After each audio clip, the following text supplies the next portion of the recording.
Welcome to another episode of Alignment First, where we're here to bring leaders back to their peace, presence, and power. And I'm jamming with Gord Nicodemus, the owner and founder of Desert Drives LLC, fellow jiu-jitsu dad. And that's where we really hit it off.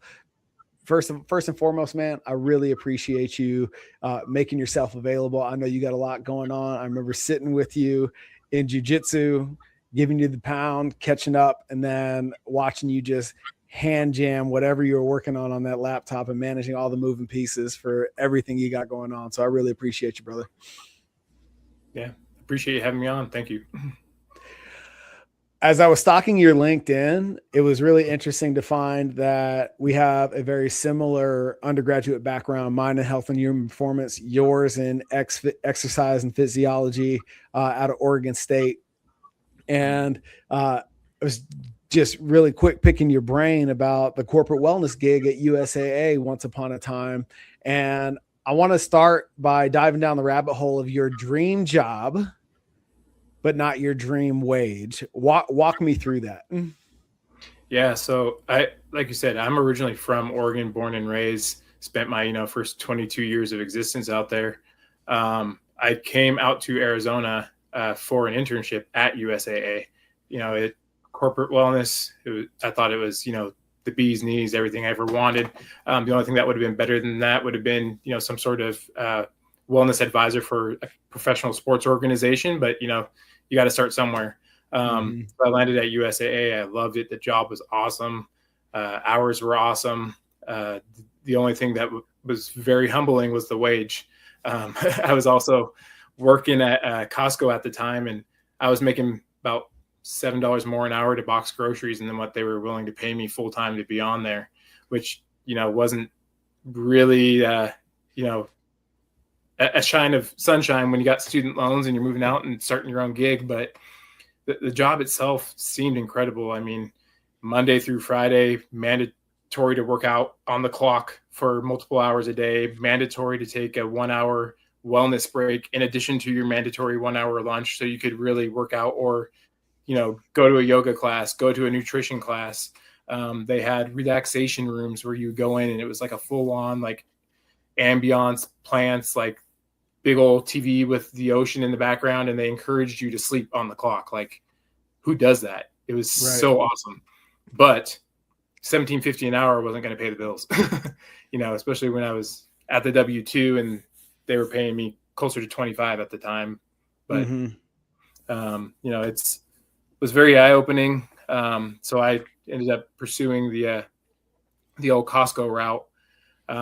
But, times are changing. I started dabbling in different side hustles. My parents are entrepreneurs and started my own businesses. And, now we're here. Now we're both business owners.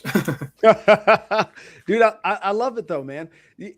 What did you ever, beyond the internship, did you pursue any increase in wages or benefits or whatever, or were they offsetting your compensation with all of those perks? What was the narrative to justify just $1 over a minimum wage? Yeah, it was a little bit of both. Because I wasn't the lead wellness advisor on site. I was, the part of the staff, so to speak. That was their reasoning. And everything in wellness, they want years of experience. Like even when you're applying for jobs, they ask for like 5 to 10 years of experience to apply. But how are you going to get that background if you don't have a job in the industry? Like that was the hardest part. I'm sure you can relate to that. We have similar backgrounds, and just the irony of, I want you having all of this background. And, I, had some football background. I, obviously being Oregon State, that's a Nike junior. So we had great facilities, great programs. I can't even remember the name of the ones, but I have a lot of friends who like were in the same background as me that like trained Olympians, like trained professional athletes, worked with the Portland Trail Blazers, worked with the Seattle Seahawks, but, we all kind of pursued our own, niche, so to speak. I personally, like I said, wanted to do corporate because with corporate wellness, you get paid all year. With professional, you get paid for 9 months, and then you got to fill that gap. So I always wanted a family. I knew it'd be better to have income for 12 months than 9. But yeah, I ended up pursuing a different course. Went after Costco. I tried to quit. Every time I tried to quit, they promoted me, and now I'm still there. So, dude, that's awesome. At Oregon State, did you play at Oregon State? I tried walking on, but I tore my MCL 2 days before the tryout. Fuck. So yeah, and I still went to try to walk on, and they literally told me, "Your speed's there. You're stronger than most of the guys pound per pound, in your position, but your agility is garbage." And I said, "Yeah, I have a torn MCL. I tore it 2 days ago. If it wasn't, I would have some questions." Right. So, right. But I, initially when I first came out of high school, I was going to go to Western Oregon, which was a D2 school, smaller. I just wasn't feeling it. Didn't like the school, didn't like the coaches. So I ended up transferring to Oregon State, playing there, working out with the team. Like I was on the practice squad. And then the following year I tried to walk on. And then literally 2 days before, I was, probably had more weight on my back than I should have going into a tryout. Went down, heard a pop, couldn't come up. And so I thought I would rest it. I thought I'd just strain something. Like our bodies make weird noises when we got, big weight on our back. Right. But I ended up going to get it checked out until after the tryout, because like trying to run on it just absolutely, expedited the pain, increased the pain. Got it looked at, and sure enough, they did an MRI on it, and banana split my MCL. They're like, there's not really a whole lot they'll do for that because the ligament's still there, but you're not going to be doing anything at an elite level. So like I still lift with a brace on that knee to make sure it's staying in the correct plane. Like with my background, I knew what it was. And I'm like, oh, cool. I can work around it or get it repaired and hope it's better, but chances are it may or may not be. So I never ended up fixing it and just did, the best I can with the cards I was given. So yeah, the journey into corporate, again, just peeling back another layer of things we have in common. I had my knee replaced 2.5 years ago, and I didn't realize how much pain I was in until I didn't have it anymore. What's it like in the corporate wellness space? Because I've heard from a lot of buddies, USAA being such a veteran-friendly environment. But did you feel, by virtue of your compensation or the culture, that that wellness perspective, this initiative that is supposed to drive profitability and cultural integration and all of these things that have tremendous upside when your people are taking less sick days and you're essentially, by virtue of the culture, making them take care of themselves. Did you see that mission being fulfilled, or was it still an uphill climb for you?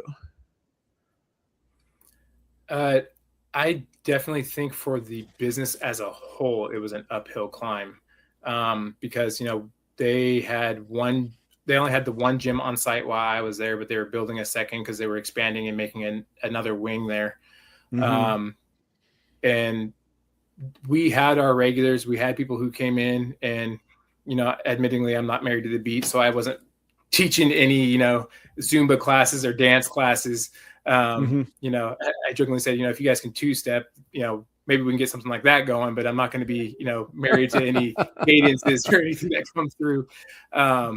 But it was still fun. Like they would throw, let us do different events every month. So we do like fun runs. We do like obstacle courses, just different varieties. Obviously you want low risk because you don't want them coming out and, trying to power clean 315 and drop it on their head. But we would do different things to like grow the community and get more people coming out. And I thought it was fun because like we'd have, even basketball tournaments, kickball tournaments, like we're all kids at heart. And when you can go out and play kickball with your coworkers and, put up some points on people. Like, I don't know about you, but I'm going to be there. I want those No, bragging rights. Like, yeah. but I like your mindset, man. The reintegrating the play, you know, when I had my training facility here in Scottsdale for the better part of a decade, it was interesting, you know, the people that would bring themselves back around to play in their practice of fitness had the best results and were the most consistent because they didn't look at it as another obligation or another job. And it sounds like you went the extra mile in creating opportunities for people to bring the play back in. And I'm reminded of a good friend of mine who she owns a marketing company called Play Street. And her whole ethos is bringing play back to the corporate sector and how much consulting and vision casting and goal setting and stuff like that is just so paint by numbers, monotonous and black and white that there's like, where's the fun in all of this? And in our little time with each other up to this point, there's a pattern that I'm seeing show up for Gord, in that you are very playful in your life's experience. Like I've watched you interact with your kid at jiu-jitsu. I'm listening to the way that you would, for anybody else, holding down the gig at Costco, the internship at USAA, and trying to get your feet on the ground in the professional world post-college, and then all the development of desert drives and airport parking, which we'll get into in a second. It seems to be based on the platform of play. You are just genuinely interested in having fun with all of these endeavors. Correct me if I'm wrong in my interpretation of my experience of you, but before we get to making money and financial and material abundance, that play comes first for you. Is that true or false? I mean, no one's ever like portrayed it that way, but I definitely agree with you. You know, connections are everything. And if you can't connect with people, like where are you going to go? You know what I mean? Because it doesn't matter. And this might be Costco, just, you know, the 12 years of Costco, but even though we're retail, we're people. Like, we're a people business. Right. And that was kind of engraved to me. And, you know, obviously in college, you know, I was involved in team sports, you know, ever since I can remember. Everything is team. Like, you have to be able to connect with the team, and you have to know your audience and how to connect with your audience. Because I can promise you, like, I don't talk to the, you know, the folks at Costco that come in at 2 a.m. the same way I talk to the college kids working at night. You know, if I'm kind and, you know, bubbly with them, they're going to say, get the hell away from me. Like, sometimes with them, just, you know, good to see a brother and move on is good enough for them. But, you know, the kids at night, it's, hey, how you doing? Is everything going okay? Hey, I need a quick favor from you real quick. If you got time, let's go look at something. But, you know, if I did that with the guys in the morning, they'd be like, get to the point. What do you want? It's, but, you know, everybody's their own individual. Everybody has their own personality. You know, you have to find their language, find how you connect with them. You know, it really is, you know, it's no different than the team setting, you know, playing football, you know, being in sports, you know, coaching up the little man at jiu-jitsu. Like, you've seen it too. My daughter's the one that I got to worry about, not my son. My son, I can just be calm and tell him what's going on. And my daughter, like, eye contact. Going on. Totally, man. So one of the things that I spend a lot of time teaching and coaching is, you know, you hear it in the zeitgeist quite often that the best leaders tend to be the best communicators. And I take it a step further in that I feel the best leaders are the best translators, because to your point, whether you're going to communicate differently to the crew in the morning versus the night watch. And the through line there is making sure that I'm speaking Gord's language, not and meeting you where you're at, not imposing my communication style on you with the expectation that you understand and reciprocate. Yeah, 100%. And it seems as if people ask you, it wouldn't be out of the ordinary for somebody to look at everything that you got going on, all the moving pieces of your life, and wonder, how the hell does Gord get it all done? Right? Walk me through what your parents showed you as far as entrepreneurship is concerned that allows you to successfully manage all the moving pieces of your life. That's tough, man. But I love my parents to death, but admittingly, I was the oldest son in a family where, work comes first, fun comes second. My dad is very much a workhorse. It's, you're done when it's done, not when you're tired. My mom is, her upbringing and like her parenting is very like old world Hispanic. Like, this is how it is. Get it done or get over it. Like, my dad, one of my least favorite lines that he used on me when I was growing up is now my favorite line to use as a leader is, a lack of preparation on your behalf doesn't constitute an emergency on mine. And so, yeah, it's a double-edged sword. Like, you hear it, and as a leader, you're like, 100%, I get that. But when you're receiving it, it's like, understood. Right. So it's very much, how I was brought up and taught, like, your situation is the quotient of your actions. You created the situation, so go fix it. Another one I got that I wasn't particularly fond of, but I see now, like, I'm clearly paraphrasing, but you can complain about it, and then I'm going to make you go do it, or you can just go do it. The outcome's not going to change, but your timeline is. So which one do you want to choose? Right, dude. It's so funny, the things that as kids with our parents, as players with our coaches, as apprentices and employees with our bosses and employers, all the wisdom that gets bestowed upon us that we are resistant to, albeit allergic to. Yeah. That comes back around when we reach that level of life lived experience and maturity, where it's like, oh, that makes sense. Now I get it.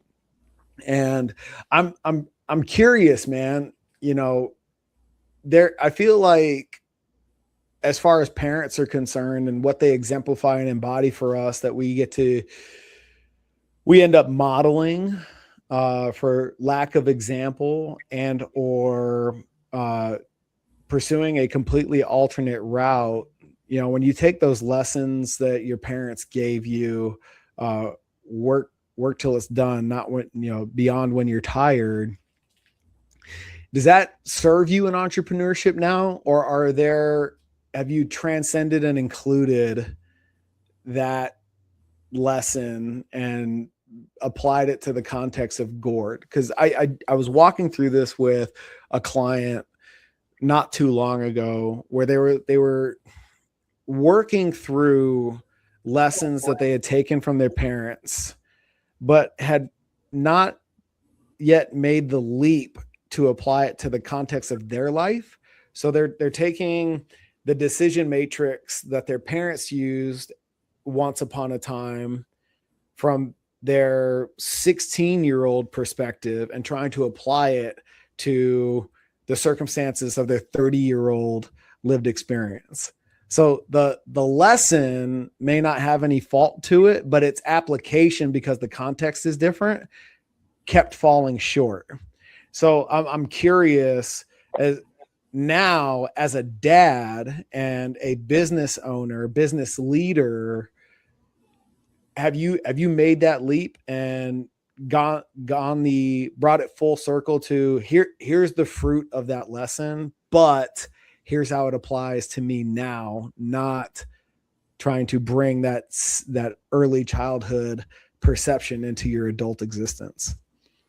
Oh yeah, certainly. I mean, the message can be interpreted a multitude of different ways, but Mm-hmm.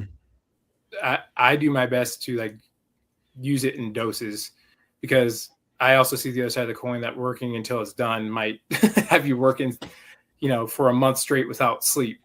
Mm-hmm. But you need to work until like you know what your limit is, because at a certain point your work output's going to diminish. It's not going to be quality, and then you're going to be creating more work for yourself. But on the same coin, there's nothing wrong with pushing yourself a little bit harder. I mean, that's why we're all here. We pushed ourselves beyond what our comfort zone used to be. Mm-hmm. I promise you, if I told the me from 5 years ago what I do today, I would probably look at myself like a ghost and say, "You're a special kind of stupid." But my plate's bigger. And it would have been a two-way conversation, because the decisions I was making then aren't ones I would make now, because I know what I know. But sometimes you don't know what you can learn until you like go after a certain goal. Like never in a million years did I think I was running $2 million businesses. Here I am. But also like now there's things that I'm doing or that I did months ago that me today, I'd probably say, "Hey, follow me down this alley real quick." And then, ideas out of my head. But we don't learn by avoiding, scenarios, or just not trying to figure it out. Like you have to figure it out. So it goes both ways. They did teach, a work ethic in me. That's, why I am where I am. I mean, even with Costco, I was the youngest senior manager in all of Arizona at 25 at the time when I got to that level, which means I only answered to 2 people in the warehouse, which is pretty neat. But as a 25-year-old trying to tell people that have been working there longer than you've been breathing, let me tell you, that'll teach you people skills real quick. But now I've been doing it for 11 years at this role. Not because I'm not qualified to move on, but my focus has shifted. Like I built the W-2, I built the side hustle, and now the side hustle is becoming, its own person, own individual, and it's, doing great. I just need to continue investing time there to get it to the next level. So let me ask you this then, because somebody would hear you say that, I never thought in a million years I'd have $2 million companies. And yet you have this W-2 employee existence as well, this full-time gig. In your mind's eye, what is the benefit of holding on to the W-2 and maintaining the side hustle status of these really successful operations that you got going on? For me, I've just never seen myself in a world where I don't have a W-2, which is weird, because my gross is on a monthly basis is almost exceeding my annual earnings right now, which is wild. Yeah, I can't wrap my head around that still. But I also have a family and kids, and admittingly, like I have some health conditions that I want to have benefits for, to make sure that those are available. Luckily for me, like I don't ever plan on leaving Costco, but I would love to be part-time something, because the difference in being 24 hours a week and 50 to 60, that's a lot more time with family and friends. And I'm interrupting you on purpose because I love the clarity that you have, because I asked that initial question with as non-judgmentally as possible, because there are so many people that fall into, whether it's by virtue of being a competent and successful technician, like you see a lot of strength coaches and personal trainers, right? They get bewildered, or the joy gets sucked out of them in the big machine that they're a part of, and they create this narrative that entrepreneurship is the way.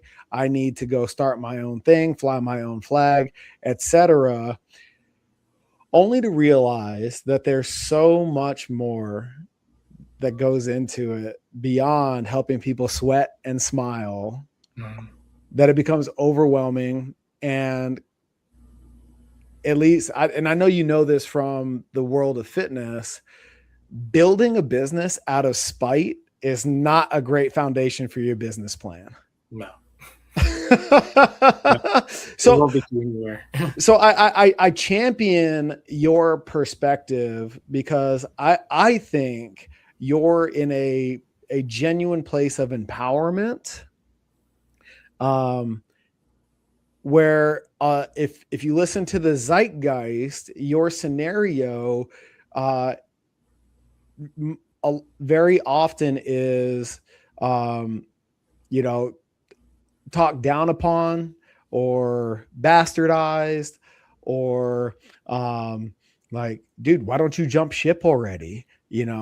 And the clarity of your existence is in my opinion worth applauding, man. Because what you just spoke to is what alignment looks and feels like for Gord. Not you're not hopping on the quote unquote all in hype train, because I've watched you work. There's no doubt that you're all in, but it seems to be, in my observation and listening to your perspective, that you are genuinely laser focused and present with whatever it is that you're doing. And I can only imagine that that's how you are as a dad in either business, and also, with your wife, and or when you're on the job at Costco. Like, I am where my feet are planted, and you don't seem like a very distractible individual. Yeah, it's hard. It is hard, because sometimes I want to do all the things at once, but it's a lot more efficient to complete the task in front of you than to try to do several at once. Like, I'm also into, like, I guess, personality awareness.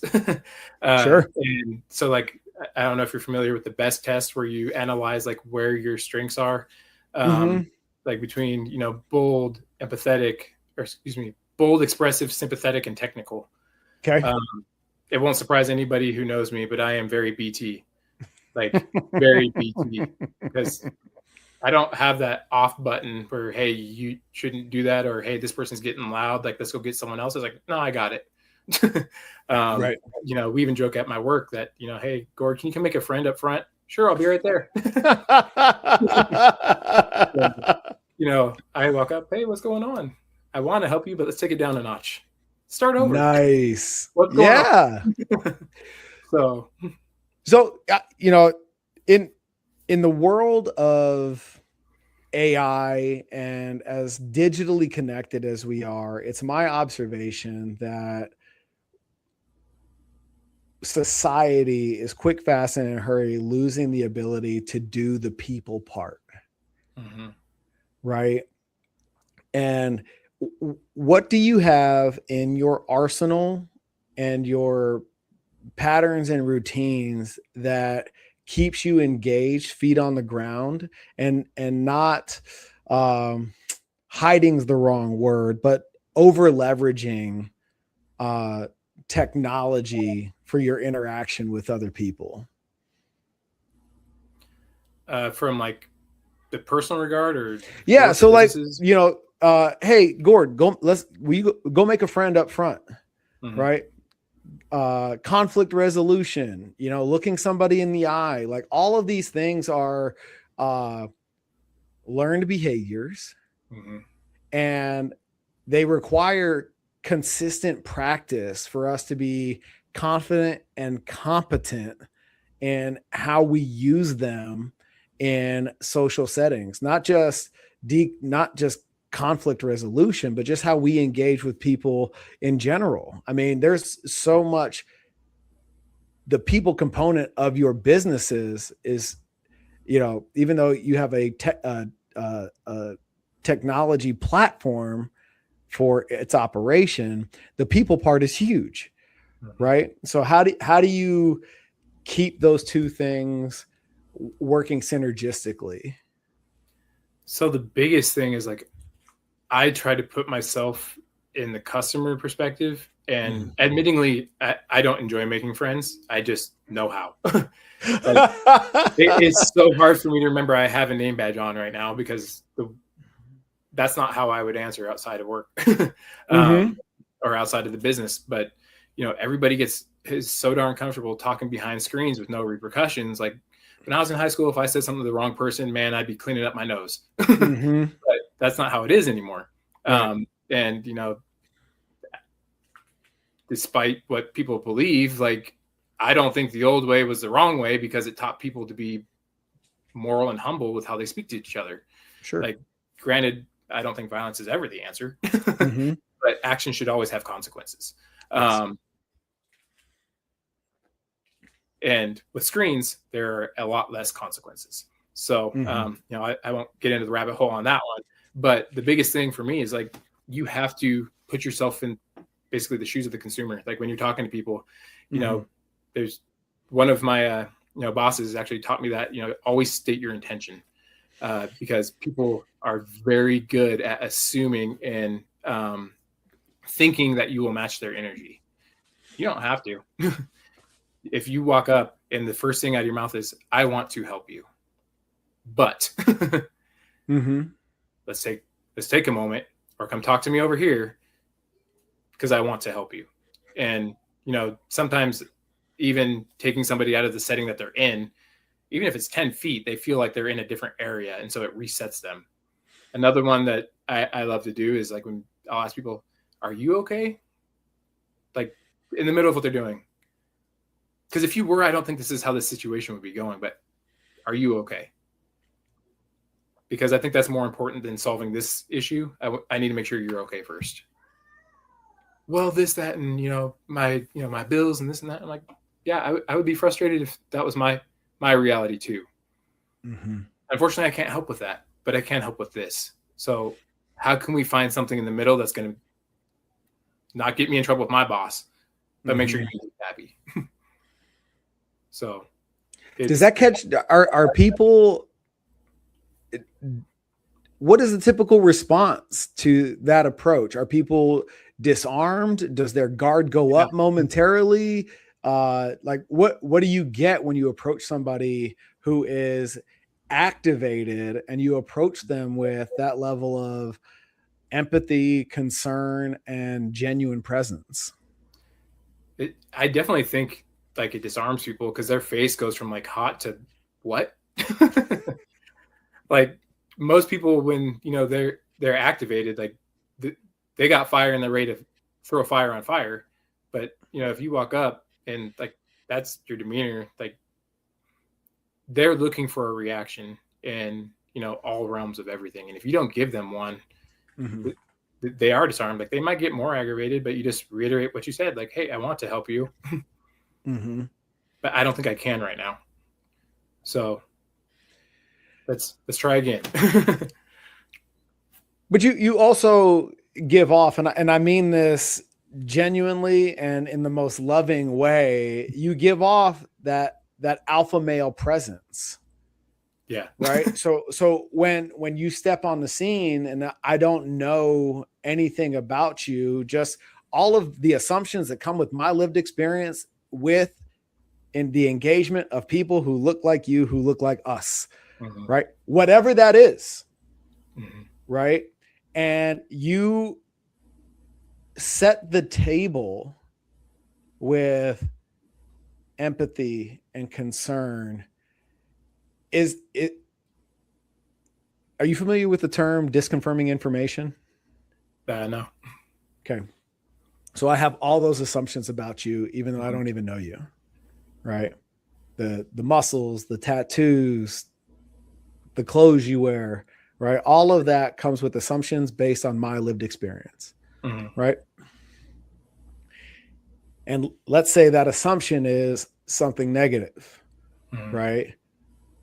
On site, my assumption is you're loud, you're mean, you're obnoxious, you're unaware.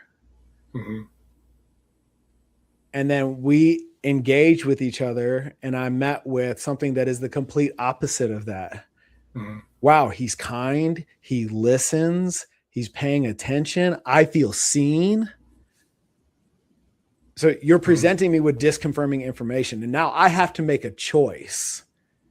I can either act a certain way that brings you around to confirm my assumption about you, or I have to accept this new reality based on the information I now have.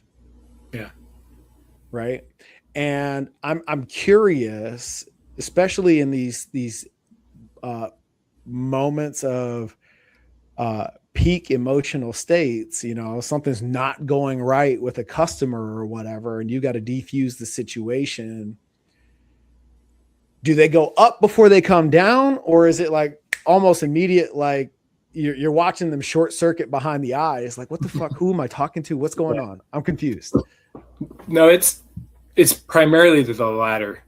Because like I've, like you said, I'm a petite 6'2", 260. So when, you know, it's me showing up to talk to people, and for a while, my two assistant managers were both bigger than me. Like, one was an older dude who used to be a tire center manager. Like, you imagine a tire center manager who's been doing it for 30 years. Like, he's going to be pretty close to that. Just big, scruffy, looks like he rolled in a Harley or in his 1950 F-150. Either one were probably true. But, and then the other dude is like 6'5", just stacked, could have played basketball or, you know, defensive end in the NFL. But those were my assistant managers. So sometimes, you know, when they would call for a manager, you know, we would both, or three of us, walk up and they're like, "Oh, you brought up security?" "No, ma'am. You asked for a manager." "We're available." So,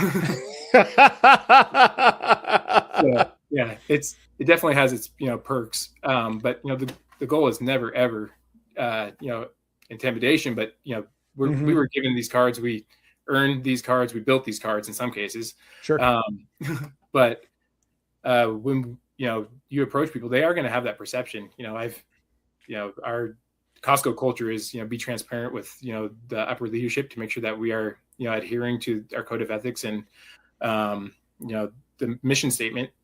So we have to be overly aware of our perceptions. And, you know, I had no shortage of GMs tell me, "You're 6'2", you're huge, you look like a jerk, you don't smile. Be aware of that." It's like, well, I'm not intentionally not smiling. I'm thinking, like, I'm just stagnant. Well, so let's go in right there. You know, when you get feedback like that, and I feel that you're aware enough to recognize that observation comes from a good place, right? Yeah. The intent is to raise your awareness and help you, right? That being said, how do you perceive feedback like that? Because it would be really easy to perceive that negatively, as if somebody was pissing in your Cheerios. Yeah. Right. It's completely fine with me. Like, bold technical to a fault. Like, you're stating your perception. I mean, I was also brought up that your perception is not my responsibility. Like, you are responsible for your thoughts and your decisions. But that doesn't mean that I can't help change your experience. because I don't want to justify your opinion. So that's how I go about it. Like, I'm not responsible for how you view me or what you think of me. Mm-hmm. I am responsible for the experience you have with me.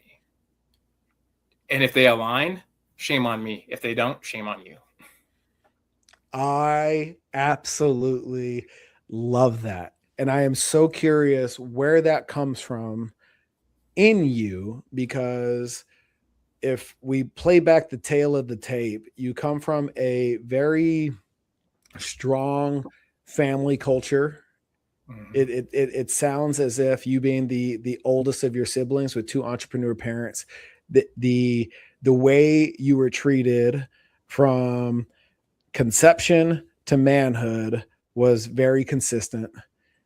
Being involved in high level athletics for the majority of your lived experience, and then ending up in the corporate world prior to your entrepreneurial journey via USAA and what I understand to be true about Costco. There's a lot of scaffolding around Gord that supports the fullest expression of your greatness. Do you recognize that to be true? Or do you find yourself on the other side of the fence? Like, my work ethic got me here all by my lonesome. Depending on the day, but it's definitely because, nobody ever, I shouldn't say nobody. It's very hard to be successful or get to where you are without a mentor. Mm-hmm. Very hard to be successful and get to where you want to be without being receptive to feedback. Like, you'll get there. It just isn't going to be as quick as it could be if you aren't receptive to input. Like, one thing I've learned, like when I was initially starting my businesses, like I didn't want to do anything with a mentor. Like, I'll figure it out. I can find this online. Like, I don't need anybody telling me anything because that's their opinion. It's not fact. Ooh, well, okay. But they've been doing it. So what makes what fact? Like, the argument goes both ways. If you're going to sit here and tell me, hey, this from my experience, this is what works, and if I say, well, this is what I read up on, this is what should work, you're doing it. So why is my fact more or hold more weight than your experience? You know what I mean? So that was a big eye opener for me because I invested in mentorships, and I have a mentor in the parking world. I have a mentor in the rental car business. I would even say, for a while in Costco, I had a mentor because, they were trying to fast track me because the company's facing mass exodus of everybody coming of retirement age, and the company's growing and expanding. And, I have no doubt that if I wanted to have my own warehouse by now, I would probably be pretty close, if not already there. But that's not my path. That's not what I want for me and my family right now. It's a great company. I have nothing negative to say about it, but OT is own time, and I want my own time for my family. Yeah. Walk me through what you look for in a mentor. Shoot. The first one just kind of happened organically. He was already doing it. He owns and manages, it's called Phoenix Parking Solutions, which is coincidentally has zero affiliation with the state of Arizona or the city of Phoenix. It's out of Atlanta, Georgia, and the bird on the city crest was a phoenix.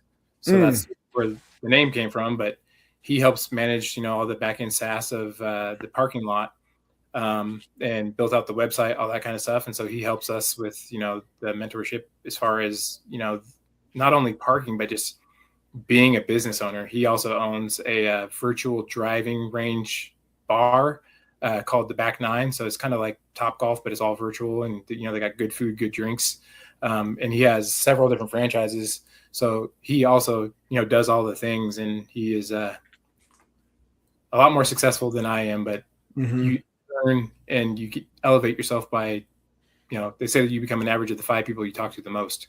So I try to do that, and it's a bummer. I've cut ties with a lot of my friends that I've had growing up, and even since I moved out here. But, I mean this in the nicest way, but they aren't adding value to my life. Mm-hmm. We need to add value to each other's life. That's why, my wife and I, we live a little bit west of, our jujitsu. Yeah. We could have easily gone to Phoenix, but we chose to go to Scottsdale because we want to be around parents that are like-minded. Not saying that that's not present in Phoenix, but it's more abundant in Scottsdale. Sure. That's why we come to Scottsdale. Same goes, like, I was invited out to Las Vegas for another podcast last July. So it's actually been about a year. And I met the guy who's doing the rental cars, and we just kicked it off because he has a fleet of like $400, and the dude isn't losing any sleep over making money. But he was asking about the parking lot. He's like, man, sometimes I think parking would have been the better way to go because it just seems so much more passive. And so, we just started going back and forth and, talking about different things. And, everything's, it depends. Like, it depends on your business model. It depends on where you're located. It depends. Rental cars, you certainly need human help to deal with all the human aspects of it. Parking's pretty straightforward, but things happen, like people, I mean, we get monsoons. So, you might get a palm tree leaf that blows off and hits somebody's windshield, and now it's cracked, and now they think it's your fault and you're replacing the windshield. But like, we take everything case by case to try to help people. But it really helps when the person is doing what you want to do and you can see that they're successful in it. Yeah. You seem to be very intentional and deliberate in all phases of your life. And what I love about the way you describe your relationships is it is so far away from transactional, and yet you're very aware of the two-way street that is value. And it's very much aligned with what and how we coach, in that you're asking two questions simultaneously. Am I adding value to you? And are you adding value to me? And that is not limited to a financial transaction of any kind. Am I a better version of me when I'm in your presence? Right? Is the ironing sharpening iron here? And that is to the point that you made earlier about losing friends and gaining mentors and surrounding yourself with people that are aligned in what you want for yourself, who you are and where you're going. Sometimes when you achieve that level of awareness, correct me if I'm wrong, the first and biggest initial challenge is, I leverage a framework called ARA: anchor, understand, release, and align. The releasing part, because we want to hang on to things that are familiar to us, whether they're good for us or not. But that letting go is required if we want to create the space and the energetic capacity to achieve the next thing. Was that when you arrived there and started doing it consciously, was that a challenge for you?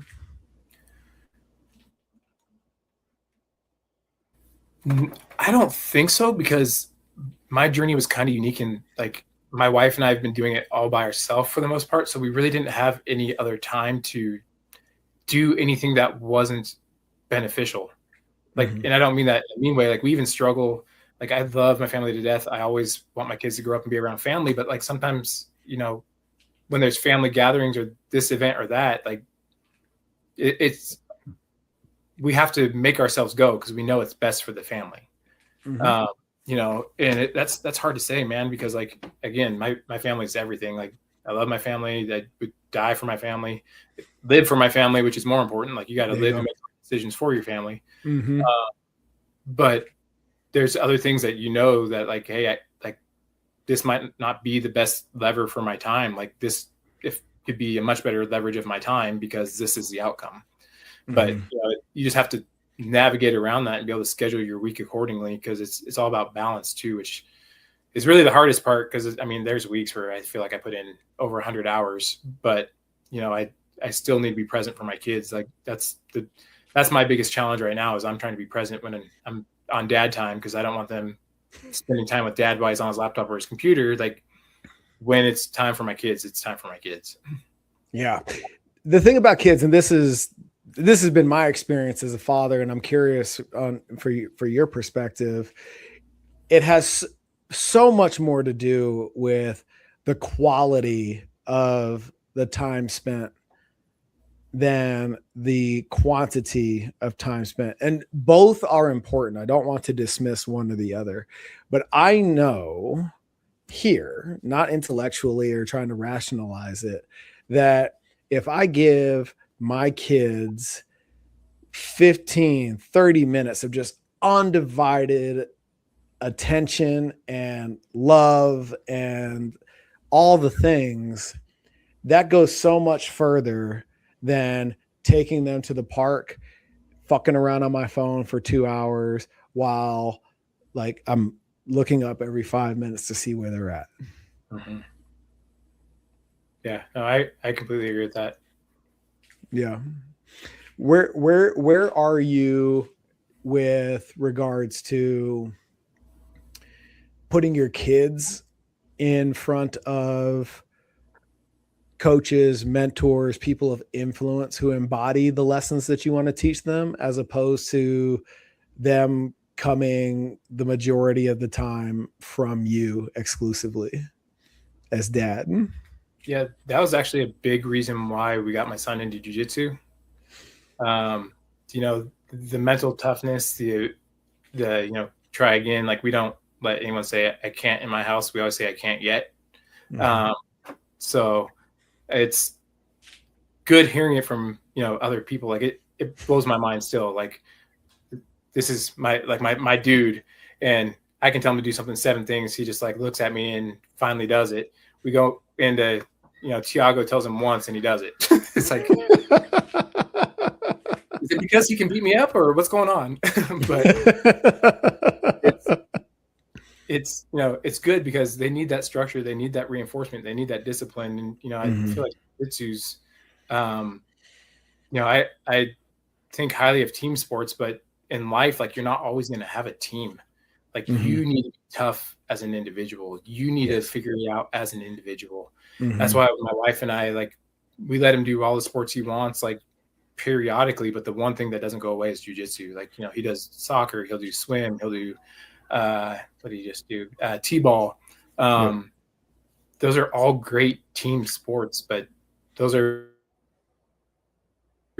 different times throughout the year. But jiu-jitsu is always, because you need to be able to think under pressure. You need to know you can keep going and win when you're in pain. Like you need to know that even if you lose, there's somebody there who's gonna say, you got him next time, man. Like, you're good effort. Like you lost by 2 points. Like that's what we want to instill in our kids, because, you know, there's been those times, and, you know, as a business owner, man, like I've been at my desk, like hand on my head, like, what the hell did I do?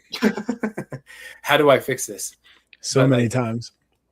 You know, just walking away from it with your tail tucked and then telling everybody poor me is not going to help you. Like, you still got to fix it.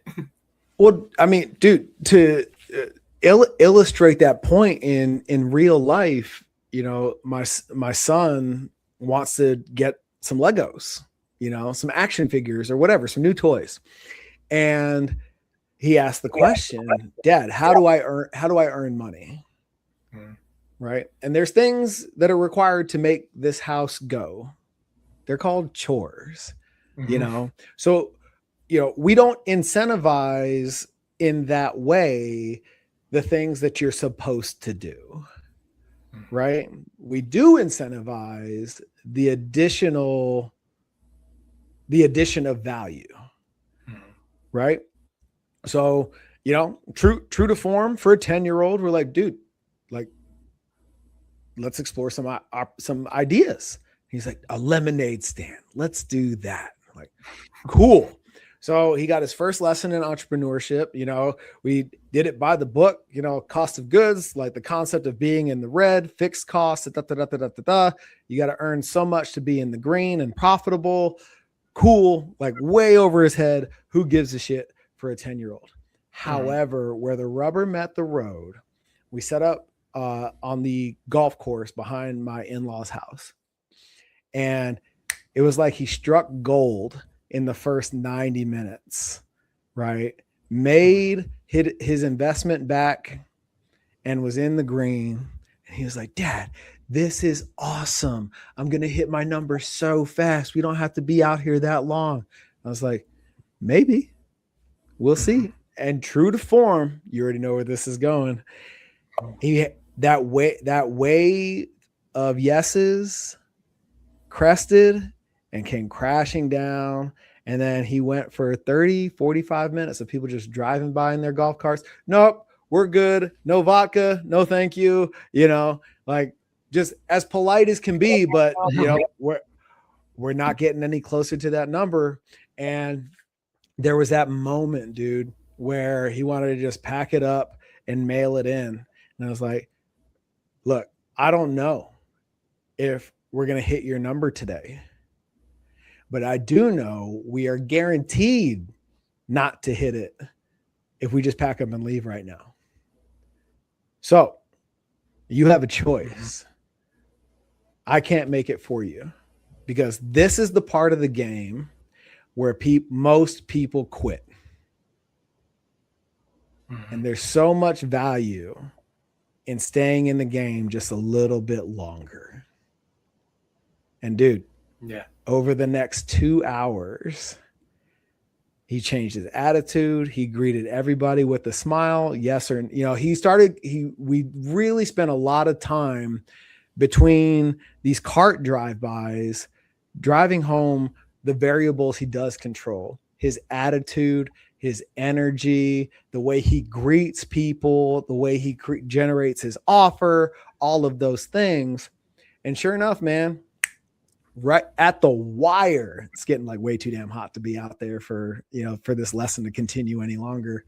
He hits his number, and it's like, yeah, this is what's possible if you stay committed, control what you control, which isn't the yeses or the nos, but your attitude, whether it's yes or whether it's no, is 100% within your control.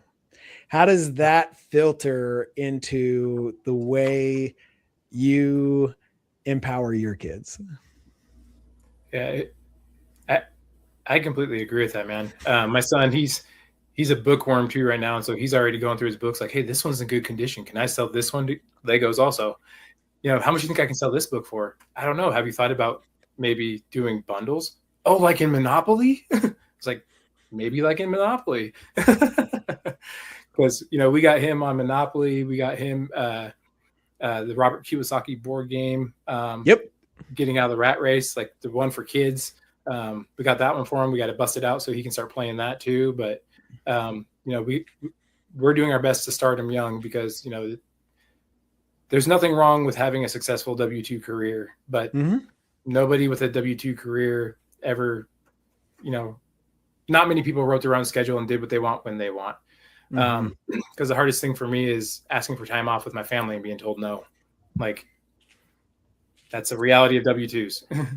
So dude, oh man, I want to end it on this one. How do you juggle that with the exposure that you have to both sides of the fence? It's tough because sometimes when I do get the time off from the W-2, I got to be there for, the entrepreneurial ventures. So it's really having the right people and the right team and, empowering them to help you. I'm big on SOPs, procedures, and policy because if we have a consistent procedure and policy, you don't deviate from it. It's literally your decisions on paper. This is what I've done in these situations. This is what I want you to do. And we have different KPIs. And I generally told my guy who wants the manager role, like, I think your KPI is going to be the amount of times you call me to ask a question. If the answer's in the manual, it comes out of your bonus. What? Yeah. My phone doesn't ring, you get more money. So. It's the beauty of owning the business is you get to be creative with the incentives and how you want to structure it. So, I'm doing my best. We're finally getting to the point where I feel like I can kind of take a breath and take a step back. Don't ask me about this week. I wouldn't agree with that this week, but that's the goal most weeks. Sure. Is to be able to check in weekly, not daily, and just make sure that your baby's taking care of the family. I love it, man. I love it. Gord, I really appreciate you making the time, being available, and so just lovingly transparent in this conversation, man. I've thoroughly enjoyed it, and I know that everybody listening is going to get a ton of value out of this conversation. Where can everybody find what you got going on and support and or take advantage of the services that you provide, man? Yeah. So people can follow me on social media. My user handle is Gordopreneur. They can also check out our website, desertdrivesllc.com. My parking lot is airportparkingphoenix.com, optimizing SEO search, obviously. But like with our rental car business, we're not traditional in the fact that we only do rental cars. We also do investment opportunities like JV ventures. So folks can, invest $6,000 and get a 50% return on their money within 2 years, because we're able to use that money to acquire more assets. So we go out and get more cars with that investment. We make good money on it, and we reward the people who are investing in our business to help it grow. So, if you invested, say you want to buy one JV unit, $6,000, and then we pay you back $375 a month over the course of 24 months, and now you've made 50% on your money. And that's backed with a UCC lien on whichever vehicle we acquire with that money. So it's clean, it's legit. Helps us grow our business and gets a lot better return than the 2% you're probably getting in a savings account. You're getting 25 annually, 50 overall. So, we got a lot of good things going, and we're trying to keep pushing the needle in the right direction. Dude, that's super dope, man. I really appreciate you, man. And now you're part of the Leaders Forum and the Next Level community. And if you're on a mission to be the fittest leader possible, head over to nextlevelhq.co, and take the leadership quiz and find out how you show up as a leader and take advantage of all of the aligned leadership conversations that we're having that come down to integrity, courage, and ownership on the foundation of alignment first. We'll see you next week. Appreciate your time, man.